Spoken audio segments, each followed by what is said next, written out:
Welcome to Girl in the Gov, the podcast, where our goal is to make politics more accessible and less intimidating. The show features an interview with an expert in the political field, walking us through the many cues we have about politics, civics, government, and more. By providing civic education in the places we are, on our phones, and in the language we speak. And yes, we know we say like a lot. It's kind of the point, because politics needed a rebrand.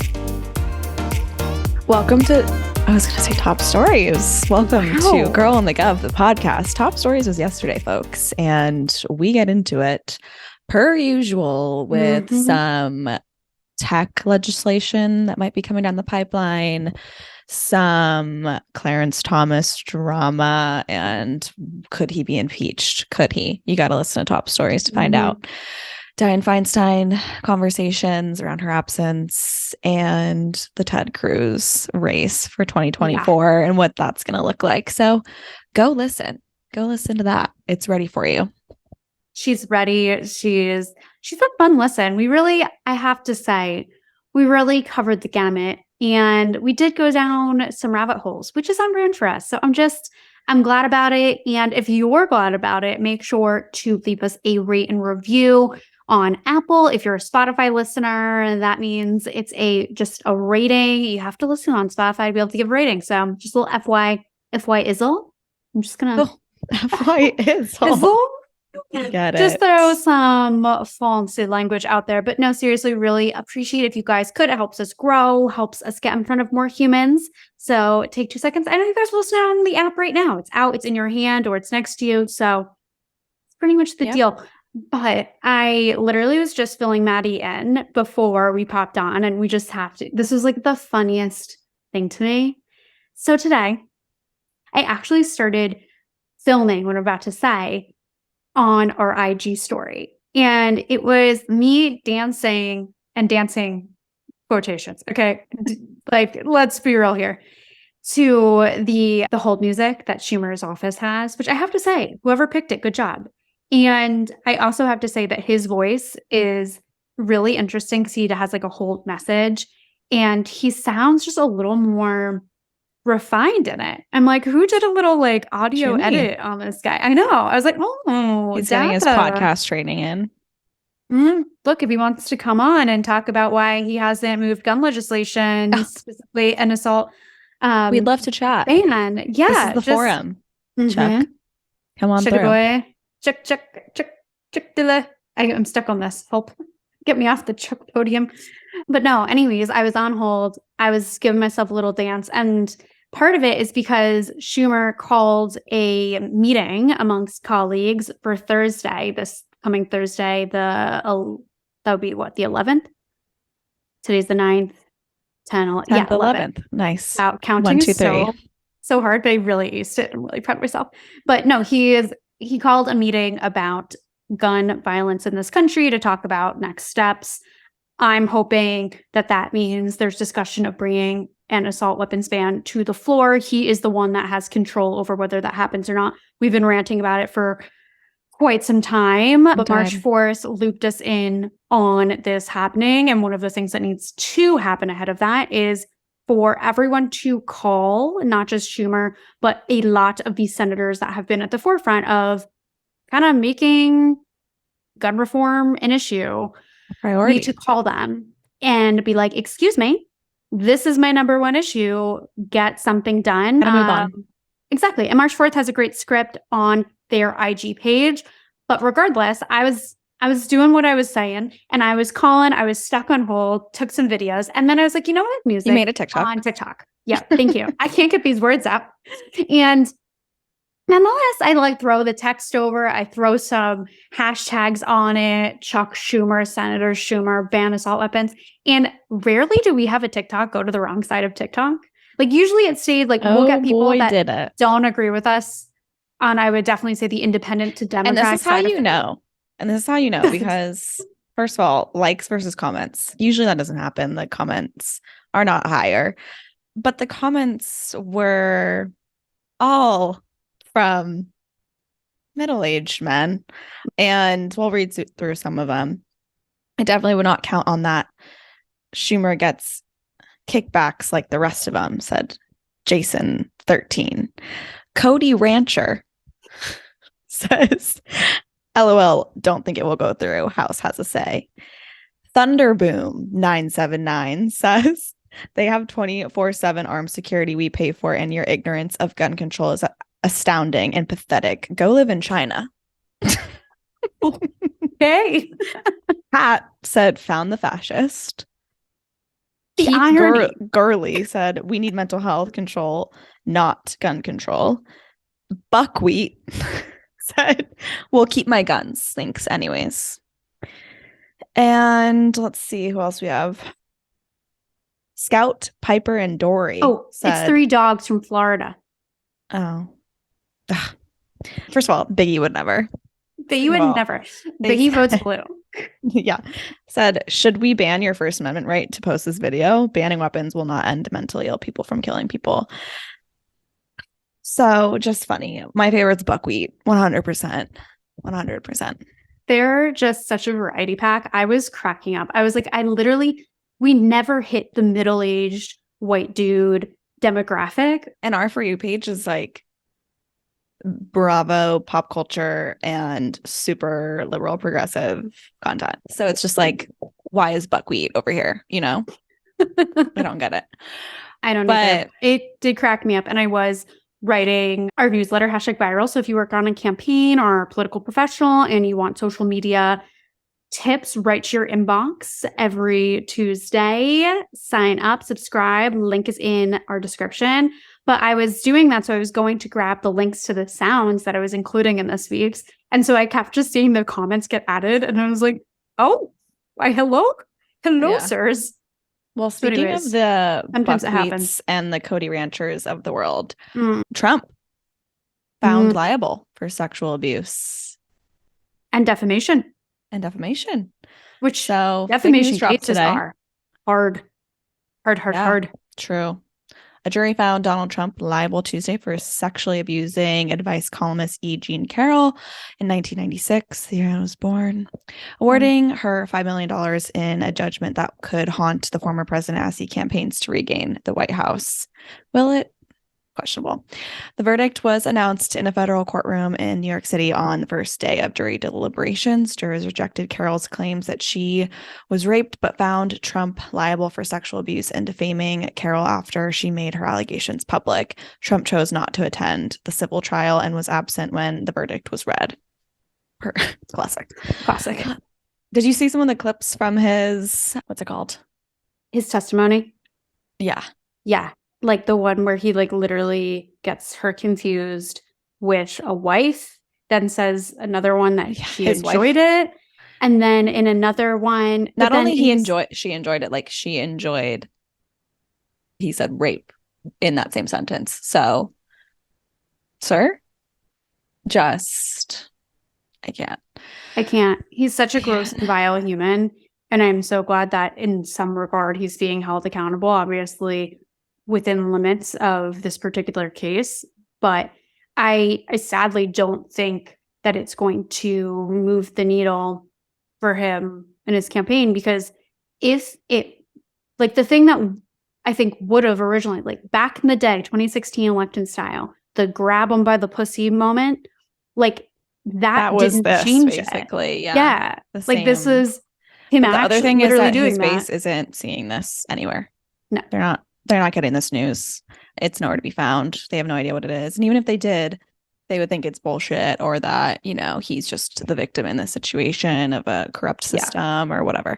So yeah, I don't think it's going to affect him because his base is like untouchable. But obviously what it can do is show the rest of the common sense world that this man continues to be a problem and is a problem. And it just reminds people of how heinous he is. So obviously his base isn't changing, but it will remind people who are, you know, your normal voters that we should not reelect this man. So that is a positive. And also positive that just the justice system is working slightly against him, especially with this slew of other kind of legal troubles that he has. It's, I guess, a good first start, but nonetheless, what a whirlwind. What a week. Like, I feel like I say that every week and it's only Tuesday as we're recording this. You know, it's just, I know. It's crazy. Yeah.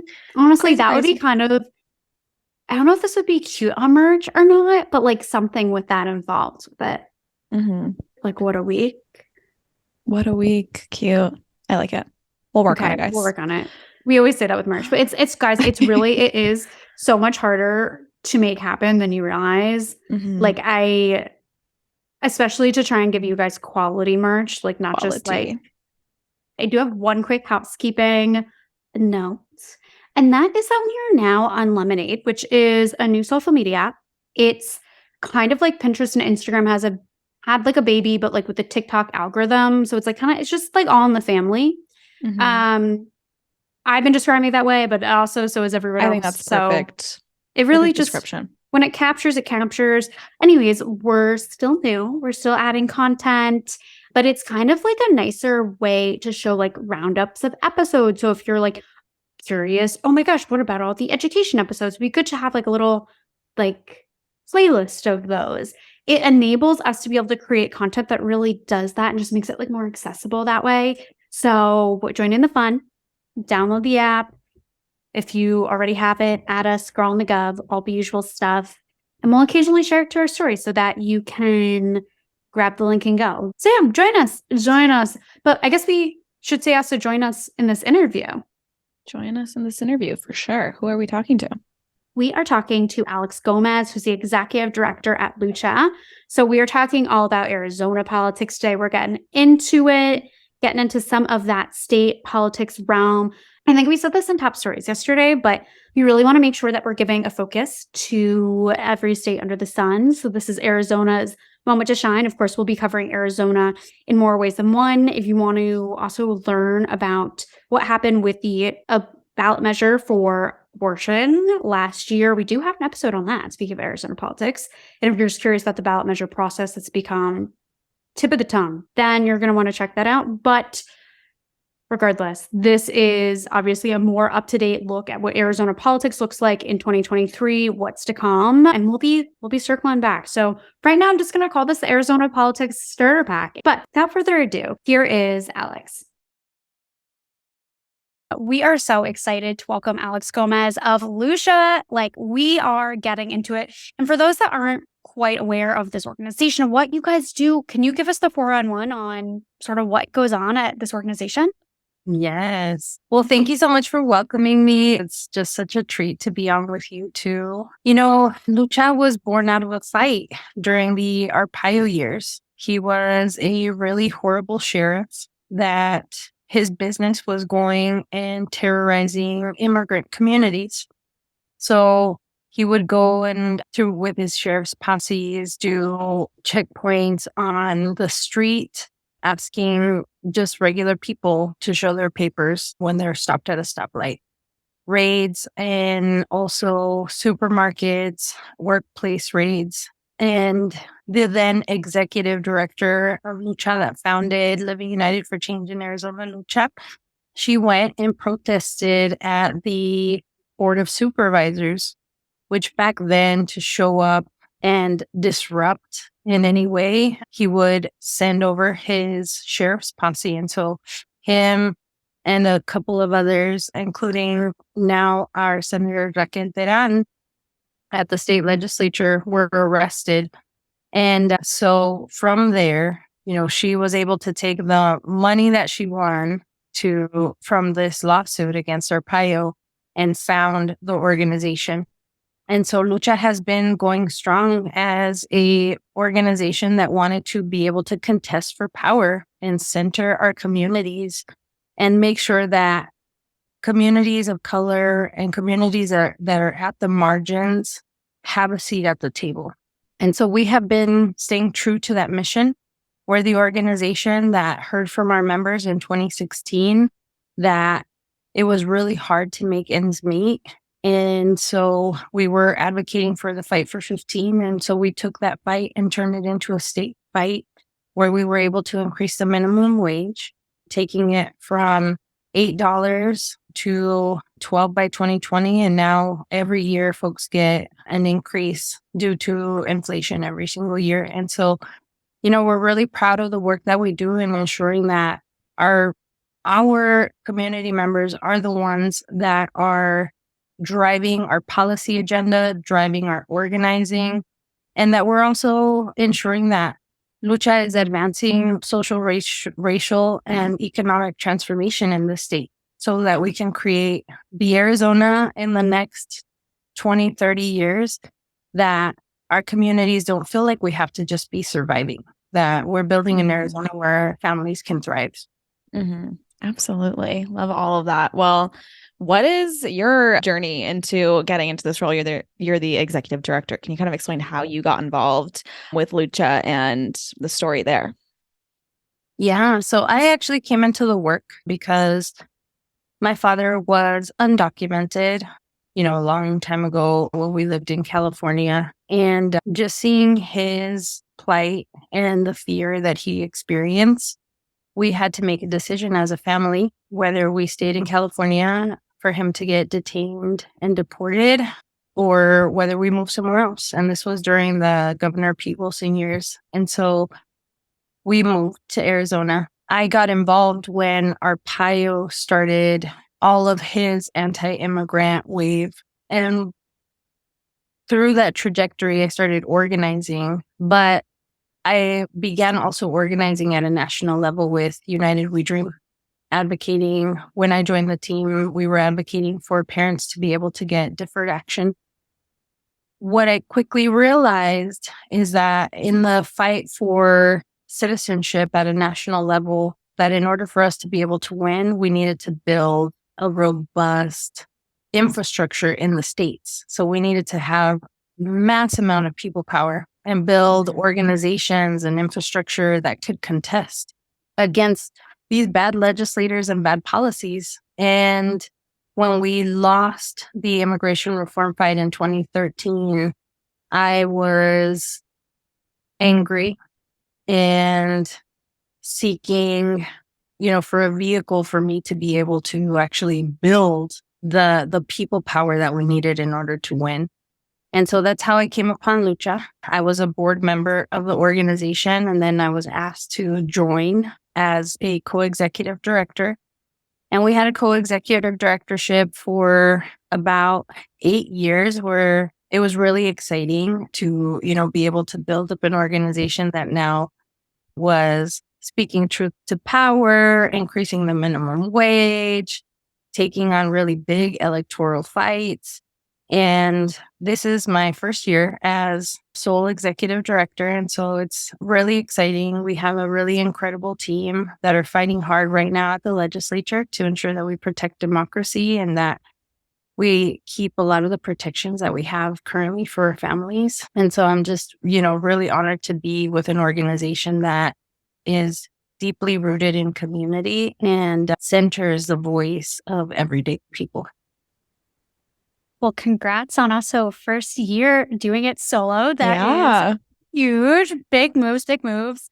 What also is in the hopper for this year for you guys? I know you just mentioned too that the team is, really working at the state legislature level to protect, families, to protect voices. And I think that's just such a great segue into, this question, what is on the agenda? What's 2023 look like for you guys? We started the year off strong. So for us, it's about continuing to organize. And so we are an organization that is in Maricopa County, that is in Coconino County, Pima County. Last year, we expanded to Cochise, which is along the border, and then also into Yuma County. And so we're going to keep organizers in those 2 new districts. And so we're really excited that we are, deeply statewide and also experimenting with online to offline organizing. So we're building up an organizer manual. We're creating videos so that folks can access them through our open source website, and they can build their own teams in their communities and have support from our organizers. We really feel that our communities really just need the tools. And if they have the passion, they can run with it. And really, we're a support system for them. Mm-hmm. But all of that, proactive work to build people power is also fueled because we have significant attacks at the legislature. And so what, we have been hard at work during this legislative session is we are seeing significant attacks already to democracy. And so in the past, it's true that our communities have leveraged and utilized the ballot measure process, which is how we were able to obtain Prop 206. But then also there is the ballot referral process. And so what we're seeing, the right attempt to do is weaponize the ballot referral process, using it as a vehicle to harm the chances of our community being able to participate. So the legislation right now, SB 1324, that we are fighting against with our coalition partners, this piece of legislation, I just laugh because it's like, what are they going to come up with next? Like, this is like kind of stuff that they're just like, you just pictured like these like grumpy old men like sitting around and thinking like, how can we increase our chances to rig the rules in our communities? So their proposed legislation would leak to the public the name, address, and precinct of every Arizona voter before and after every election. Oh right? my So it's like, gosh. what? Yeah. Oh, wait. That's psycho. That's really dangerous as well. Yes, it's incredibly dangerous. And what we have already seen is, right, that there are folks going and intimidating people at the polls. Right. We had a number of intimidation tactics last year where our canvassers were being followed. Wow. And so this just, amplifies the urgency for us to, in the future and leading up to 2024, make sure that we are getting ready, because it's going to be really important that we work, extra hard to flip the legislature. We're so close. We're at a 1 vote difference, and that's, through the years of organizing. And we're really proud in this past election that we were able to knock on 444,000 doors. We were able to elect Governor Katie Hobbs. We were able to elect Secretary of State Adrian Fontes. We were able to elect Secretary of State Adrian Fontes. And then we were also able to elect Chris Mays, Attorney General, who is just also super outstanding. And so we're at the cusp. We're not 100% blue, because as you can see at the legislature, we have now a situation where we have deeply progressive folks that won and are in those chambers fighting for us. And then we have deeply extreme right candidates that are really trying to figure out how they hamper our opportunity to continue to participate in our democracy. And so that leads me to the economic fights. So LUCHA is a C4 entity. And then our sister organization, Arizona Center for Empowerment, we have been fighting and advocating for a proactive agenda for families. And so that means that we, with our coalition partners, have been working to build a new economy. And so that has been, called the People's First Economy here in Arizona. And what we're seeing is that the legislature, again, wants to use the ballot referral process as a weaponized mechanism against voters by referring HCR 2043, HCR 2038, which it's an all-out attack to defund SNAP, WIC, access, public schools, living wages, paid family leave, and so much more that our communities rely on. And so our folks were there until 9 p.m. yesterday with a full-on storm. In Arizona, it's been really cold and rainy, which is like also very different, but that's a whole other fight. But it was intergenerational young people holding it down at the legislature and speaking truth to power against what is happening and what would happen to our communities should these pieces of legislation. Yeah. And so one call to action would be, if folks want to join our fight and get involved, we need all of the help that we can get. We do have a bit.ly. And so if folks sign up for bit.ly/LegFightBack, that will take you directly to our website where you could sign up and get real-time updates on how you can support the fight. Love Totally. that. And also just thinking about like your comment of like they're constantly sort of, coming up with like new ways to be cruel and to be insane. Where, like, what do you see? Like, what's the point? You know what I mean? Like, what do you guys see just being on the ground, like a specific end Intent. goal? Yeah, like, because obviously, look, some people are just messed up and heinous, and like they just genuinely, from like their heart of hearts, like they get some type of like pleasure out of being bad people. Like, we see that. Like, we'll put that in one category, but like, and maybe there's probably some interconnected stuff with that for sure. But like, what is there in Like this? the oppressive strategy. Right. Like what is like if they had their perfect world, like what is it that they're trying to create and paint with that? Yeah, that's a really excellent question. And what I'll say is that, you have legislators and now an extremist party that, we have kind of thrown around the term for Supreme Court folks that are originalists. But I would say that in many ways, these folks are too, where they really believe that people of color should not have any type of thriving life in the United States, that we shouldn't be participating, we shouldn't be voting, that women should not have, access and agency to reproductive health care, to any say over their bodies. So these are people these are deeply rooted, both xenophobe and misogynist at the end of it and at the core of it, right? It's like patriarchal, misogynist views. And we haven't done enough work yet, as a society to really, name what is the underpinnings of all of this, and the work that we have to do also as a collective to ensure that, that hate politics doesn't thrive. But, our democracy and our voters are demonstrating that we don't believe in that hate politics. And that is really the beauty, I would say, of the past 2022 election results, is that everyone voted against hate. And so this big expected red wave, right, of like all of this like hate tsunami that was expected. Yeah. What we saw is like, oh, hell no.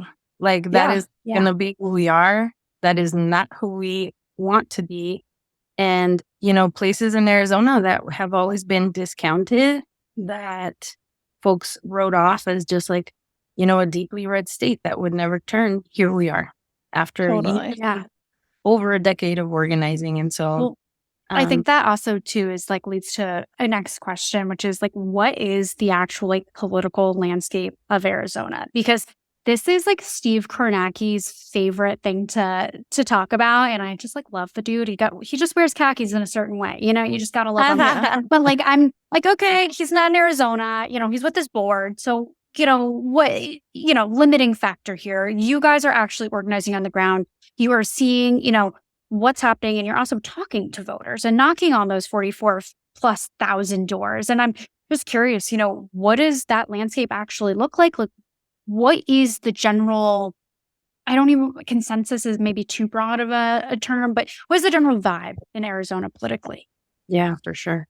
By 2026, 2030, we begin to shift into a majority minority state. Demographics are not destiny. And so that means that we, continue to have a lot of work to do, because as it stands right now, the breakdown of Republican, Democrat, Independent is a third, with independents traditionally having leaned more toward Republican. What we are seeing now is that there's a deep question on what that means. Yeah. And so what we saw is that independents, by and large, align themselves in this past election cycle with Democrats. And so that's the homework for us is, we're a state where you got to leave it all in the field. It's about really having conversations. I think because we have organized, registered, and, have done deep canvassing for such a long time here in the state, our communities are acutely aware that their vote doesn't just represent them, that their vote actually is also, for that person that, lost their right to vote, or that maybe never had the right to vote, but they also matter. And so folks know that their vote is incredibly important. And that's a testament to all of the organizing work that has happened across, over 10 years now. And so I would say that, we like to be independent in the state. We like to be the people that determine our own destiny. And I think that we are, staying true to that mission and spirit. And there's a real sort of awakening and questioning of what it means to be affiliated with political parties as a whole. Mm-hmm. Yeah. And there's just been such incredible electoral work happening in Arizona the past few years due to organizations like your guys's, and to see Arizona shift in the way that it has is really just due to the amazing organizing again that you guys and other orgs are doing. So all the claps, all the applauses there. And I think also back to the kind of oppressive forces that we talked about, I think that they feel that, and they feel that threat. And oddly enough, instead of kind of appealing to voters more and going back to the middle and winning people over in that way, they seem to just be going the opposite direction, which is just a big question mark in my book. But nonetheless, we also kind of want to get into this topic of immigration as well, especially in Arizona. Can you kind of paint the picture of what, the landscape looks like around this topic in Arizona right now, and how kind of the state and specifically state legislature approaches immigration in Arizona?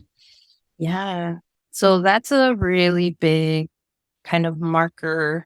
And I'll probably spend a little bit more time here because this has been how the right, really the extreme right, from the Tea Party days, really tried to leverage this idea that if you create fear around a group, a set of people, then that will help in their political outcomes. Yeah. And so what you saw even before 2010, right, was Prop 300 in 2006, which took away the opportunity for dreamers to be able to obtain in-state tuition and scholarships. That was, such a significant marker, because then it really shifted. It's when you begin to see the shift in the hate politics. And then you start to see Arpaio really running with the anti-immigrant message, up to the boiling point, which was SB 1070. And SB 1070 was a Show Me Your Papers law here in Arizona that allowed for community. If you were wearing a silk shirt that had the Virgin Mary on it, you could be stopped by police. That was literally one of the mandates. If your car had dangling tassels on the inside or velvet lining on the seats, you could stop people and ask them for their papers, right? So it was really literally, in a real sense, a racial profiling law. Yeah. So that was given, license now to police to execute those types of duties. And this was a birth of a movement in Arizona, the birth of infrastructure and leaders that found each other in the middle of a fight without all of the tools, but with all of the anger and all of the hope that we can do better than this. And Now you see them as leaders of organizations, leaders as chiefs of staffs with DACA. It's such a beautiful kind of, aftermath rather than just kind of the ashes that came out of that. Yeah. And because of all of that groundwork, because of the leadership development, because of the commitment to fight back and invite our communities to learn how to protect themselves, learn how to organize, at this moment in time, you do not see, I would say as of 2015, you do not see significant anti-immigrant bills now passing through the legislature or a significant number, being proposed at the legislature. And so we consider that a significant win. Yeah. And to the point where in this past election, we were able to pass Prop 308, which by all accounts was like a 50-50% shot to allow Dreamers to receive in-state tuition again and scholarships. And it passed. Voter approved. Every single voter that was able to vote demonstrated that we are not that Arizona politics of hate anymore, that we want to see a new day. And so this is a message not only for every Arizona politician that wants to run with hate legislation, that we don't fall for that anymore, but it's also a testament to the nation that in a place with an SB 1070 history and an Arpaio and a Jam Brewer, that voter attitudes and sentiments could shift when you do the education. I believe that this is possible across the country.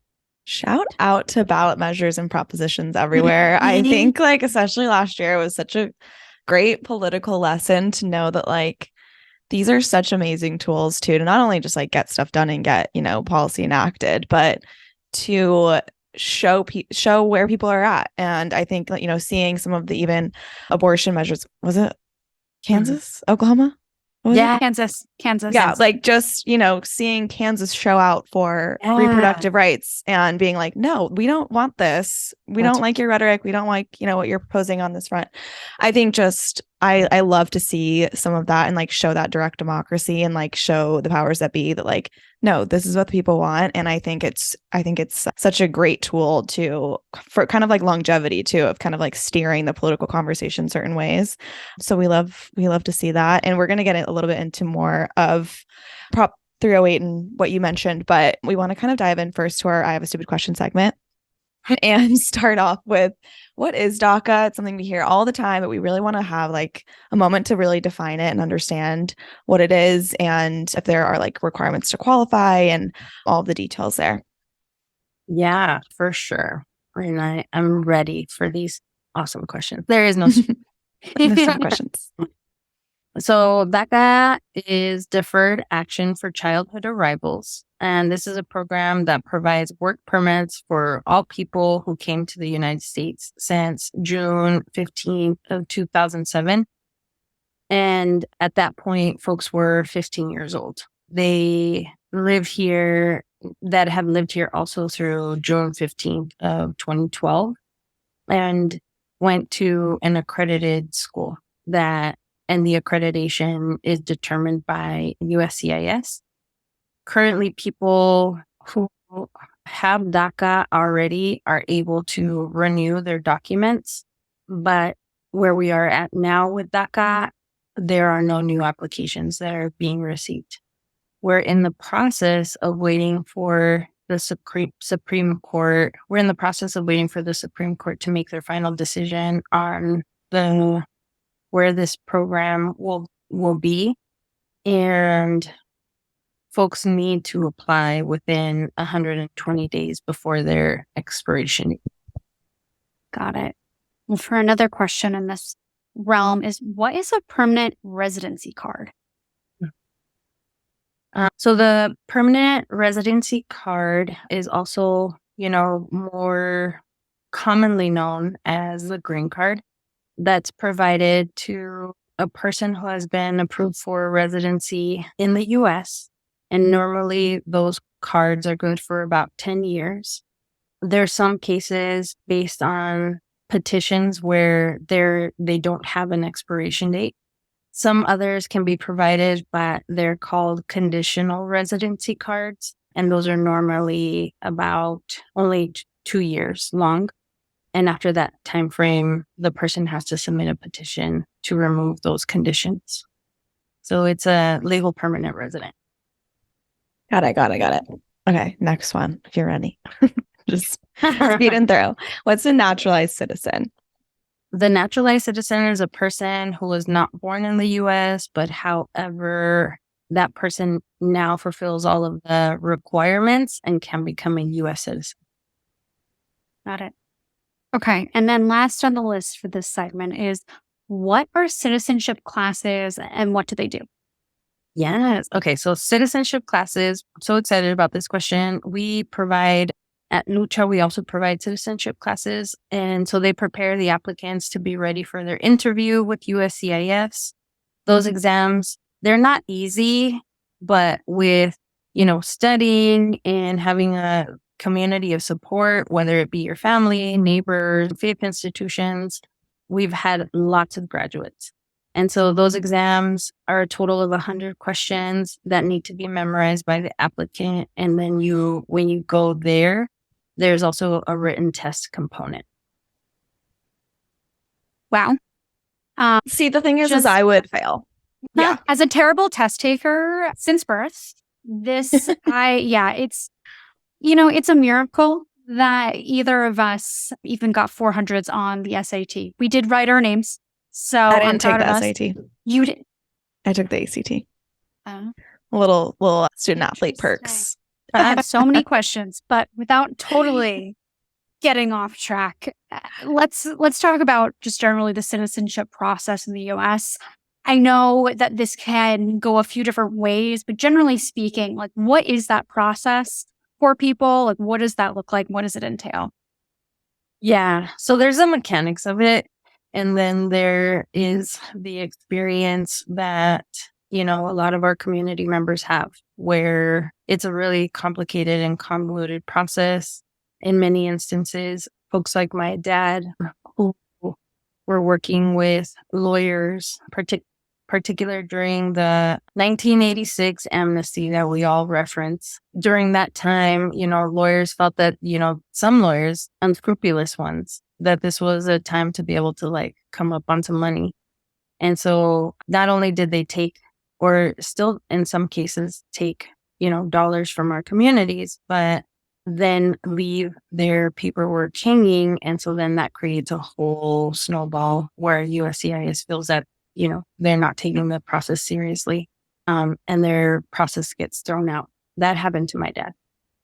But for folks that are able and ready, that have legal permanent residency, to apply for citizenship, there's an application that has to be submitted, the N-400, to USCIS. Once that one is received, they just schedule an appointment to do fingerprints, and then USCIS determines if this is necessary sometimes to reuse the old fingerprint on file, or sometimes you would just pay again. After that interview, the person then will be scheduled, and during the interview, the officer will ask a series of questions to the applicant. It'll be the history questions that I think if I had to take that, I might also not pass.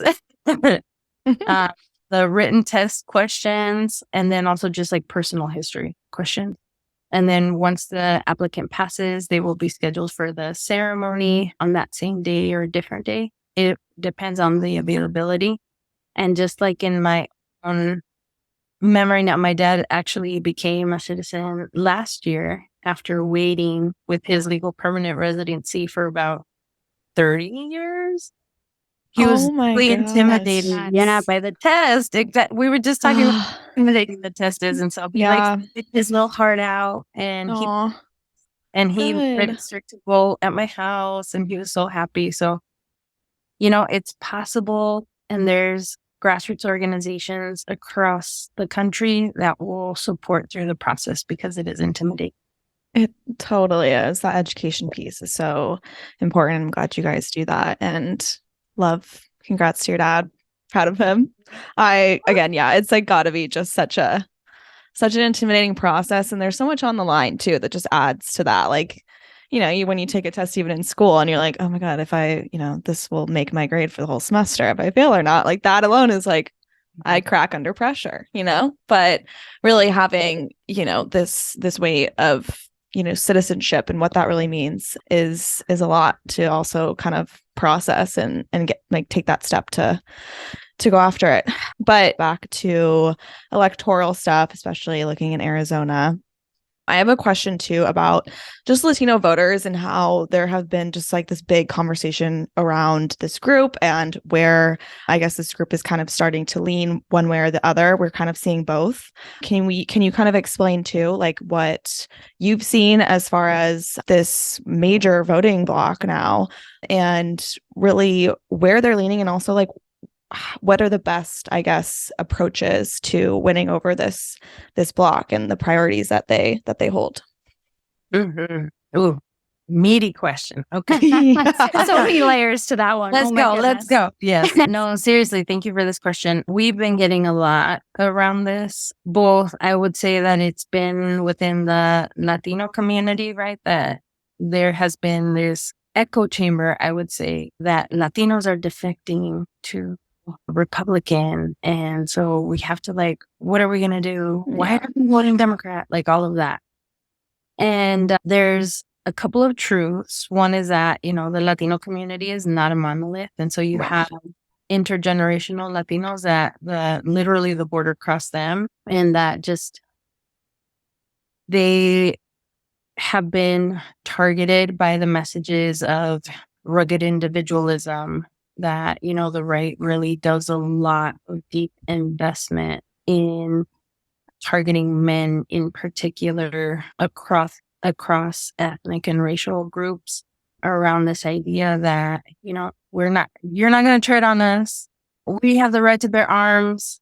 They're trying to change your kids. We got tons and tons of really horrible mailers that were just so hateful on the trans community. And so, but they're using that, right, against these communities to instill this fear of the unknown. Mm-hmm. And so what you begin to see is that the fear and the investment is everywhere that our communities visit and frequent. So like YouTube and Facebook and all of, their influencers are like using and spewing out this rhetoric. Mm-hmm. And so there's also a nuance that's really important. So during the Trump election, what we saw is that the campaign was so skilled at understanding the differences within the Latino community. So Puerto Rican Spanish, Mexican Spanish, Spanglish, Chicano Spanish, right? Like all of that, they were able to really like laser focus and speak to our communities in the way that they understand. Mm. And what we see now, unfortunately, on the other side is that you have a party on the Democratic side that is like, well, why aren't I winning on my merits? Like, I'm doing all this good stuff. I'm not wilding out. Like, I'm not attacking the community. Yeah, but you have all these other messages from these, like, people that are just, like, spewing all this misinformation, disinformation, hate politics. And they're doing a better job at investing in our community on the good and the scary, while the Democrats are like, why aren't you coming to me? Yeah, they just think they don't have to like work for it. They're like, we've always been the party that's like it's logical. It just should happen. Like, we've always had your guys' back. Like, have you? Yeah, no. You gotta have my back right now, but you gotta remind me. Yeah, exactly. Poor jobs and gas out here ain't cheap. Yeah. And also I'm having a hard time paying for groceries. So come remind me. Remind me. That's such a good point. So I think, all of that and, every community people are going to choose who they identify with already based on their own beliefs. And what we found is that even within the Latino community, even though there's all this to do about Latinos like going Republican, it's just such a fraction of a percentage. Mm-hmm. So, but it's like the story gets like blown up. It's like, oh my God, there's a crisis. Yeah. You're not there yet. No, it's such a classic tale of the Democrats and their, I mean, I think across the board, across many different demographics, there isn't as much work or outreach put in to, retain voters. And I think that's really a lot of what we're seeing right now with this shift. So totally. Well, speaking of I don't even want to call it a shift, but like a situation to do like a little Jersey Shore sitch is, which guys, I was like just listening to an interview with JWoww and Snooki, and I am more obsessed than ever and need to go back and binge all of the episodes. But that aside, is the situation in Arizona that's emerging is the cinema and Gallego. What is your take on this? Just raw thoughts. Like, what is your point of view on it? Because we're watching, obviously, from, a bird's eye view, like, oh my God. But I'm curious what yours is. Yeah, talk about like someone that just cannot stand not being in the limelight. Agreed. When literally Georgia like saves democracy and we see Reverend Warnock like win, cinema's like, wow, I'm actually like doing a thing. Yeah. And it was a big thing. And it's not a surprise. We knew, right, that she was not advocating in the interests of our communities based on the fact that she would not even talk to our communities. Not one town hall, no meeting of any significant sort either, where she was really, opening the doors and creating access or listening to the concerns that our communities have. And so her switching over to independent was not as shocking because she was already doing the most to demonstrate that she did not care about who put her in office. Exactly. And why our communities voted for her. The alternative was so scary. It was Martha McSally, right? Like another extreme Trumper, only to find that this Democrat was, not only was she not a champion, but she's a deep obstructionist of progress. Yeah. Truly the lesser of two evils. Yeah, I think that's the perfect title for her. She's just the obstructionist of progress. I think we just need to refer to her as that from now on. No longer Senna, just obstructionist of progress, just commented on. And that's the sitch for sure. And honestly, to paint that picture too of what that race was like for her to get elected, to know that it was someone who was very far right and she was the only option.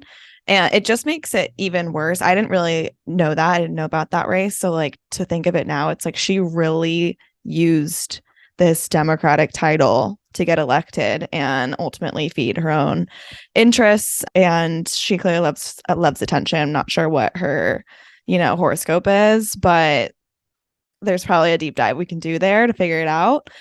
But I did know at one point, because we did do that little like zodiac sign feature. And then I recently deleted all of our highlights for that because they were taking up too much room. And now I guess we could Google it. We could just Google it.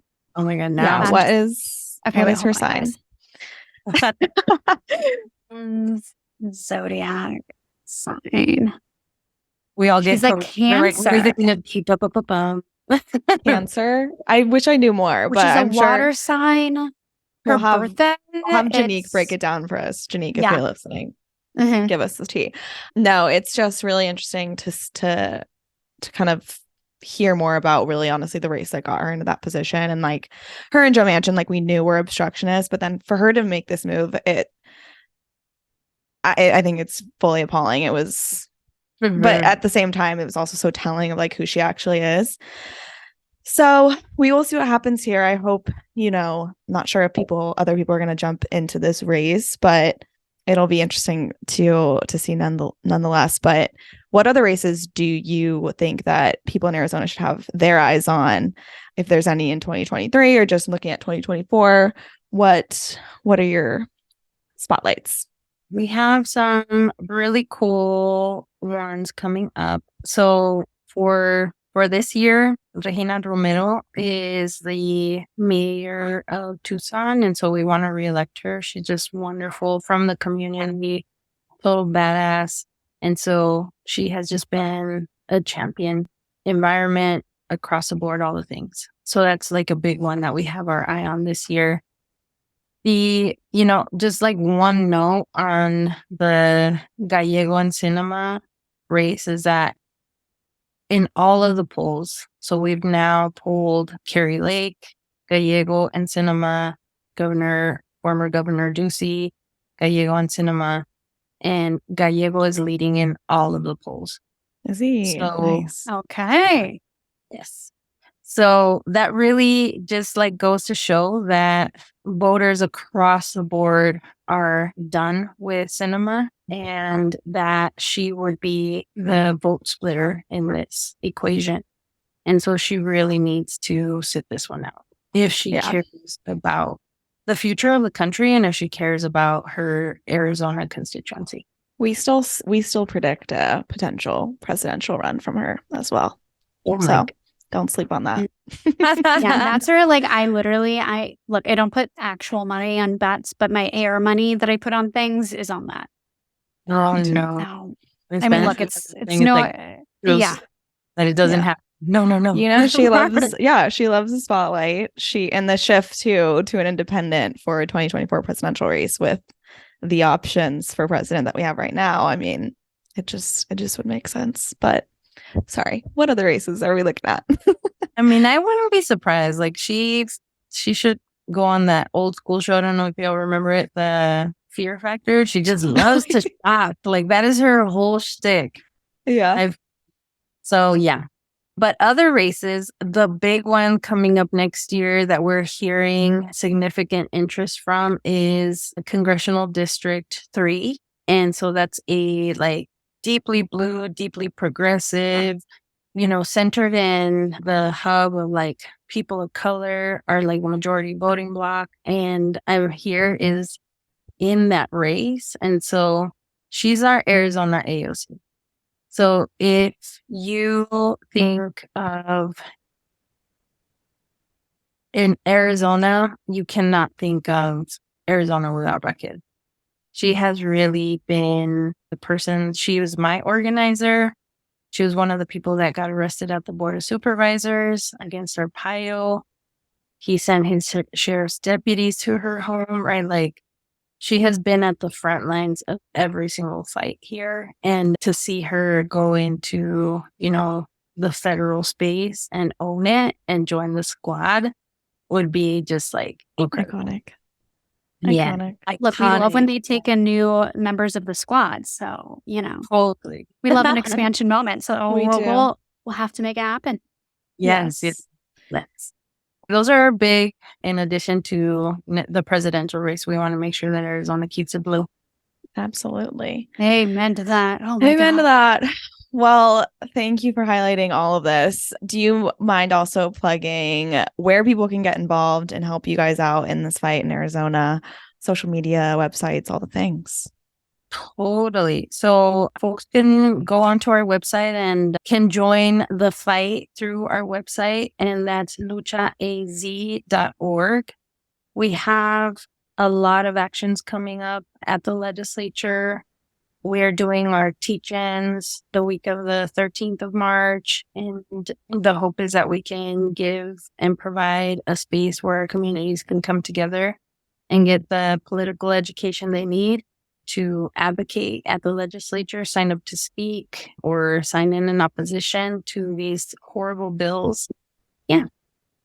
Yay. Amazing. Well, thank you so much for joining us and walking us through all of these questions. So incredibly helpful. And we can't wait to see what you guys do this year and beyond.